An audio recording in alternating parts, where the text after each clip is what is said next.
கொடுத்தார் என்றால் நம்ப முடியுமா?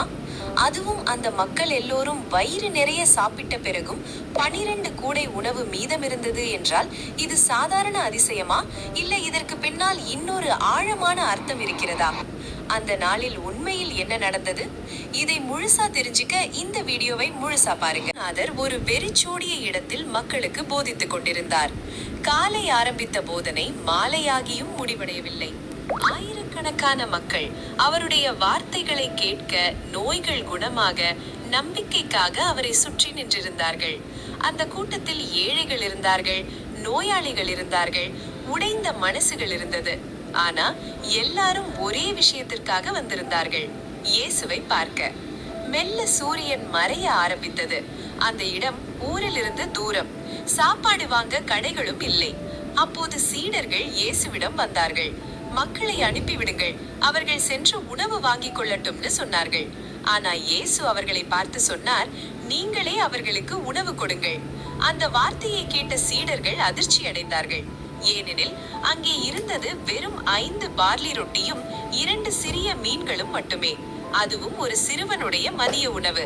அந்த கூட்டத்தை பார்த்தால் 5000 ஆண்கள் மட்டும்.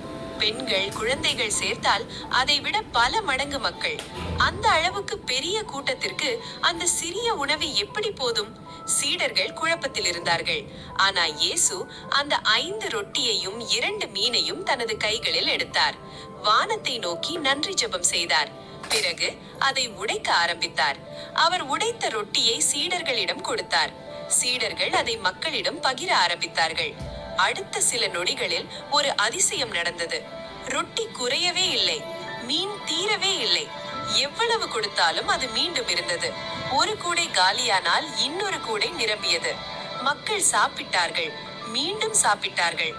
எல்லாரும் வயிறு நிறைய சாப்பிட்டார்கள். பசி தீர்ந்தது. அந்த வெறிச்சோடிய இடத்தில் ஆயிரக்கணக்கான மக்களின் முகத்தில் நிம்மதி தெரிந்தது. ஆனா அதிசயம் அதோடு முடிவடையவில்லை. இயேசு சொன்னார், மீதமுள்ளதை சேகரியுங்கள். சீடர்கள் சுற்றி சேகரித்த போது 12 கூடைகள் நிறைய உணவு மீதம் இருந்தது. 5 ரொட்டியும் 2 மீனும் 5000 பேருக்கு மட்டும் போதவில்லை, அதை தாண்டியும் நிரம்பி வழிந்தது. அந்த நொடியில் மக்கள் புரிந்து கொண்டார்கள், இவர் சாதாரண போதகர் இல்லை, அவர் தேவனுடைய குமாரன்.